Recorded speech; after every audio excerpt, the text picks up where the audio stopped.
There is a huge amount of content and activities in the Understanding Faith resource, so it can sometimes be hard to find exactly what you're looking for. That's why we have a powerful search engine which allows you to find exactly what you need. Let's take a look at how you can use it. Imagine you have to teach a Year 9 class about human dignity, specifically how poverty affects human dignity. Firstly, open the dashboard where you see all of the stages. Locate the search box at the bottom of the page. Entering your search term here will search the whole product. Let's search for the words human dignity. The search results show that human dignity is quite a common term throughout the resource. We can see the term occurs more commonly in some titles than others.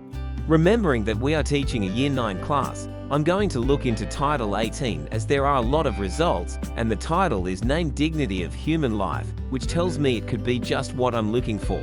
Each result is hyperlinked. So, I will click on the first result, which takes me to Part 1, Page 4.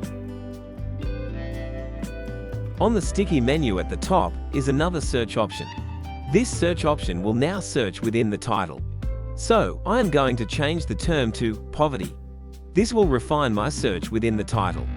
This search shows me that there are several pages in the title Dignity of Human Life that deal with poverty. Again, each result is hyperlinked. When I click on the hyperlink, it takes me to the page with the result, highlighting where the search term can be found on that page. By hitting the back arrow on my browser, I can return to the search results to explore the other pages. Now, I am ready to start planning my lesson.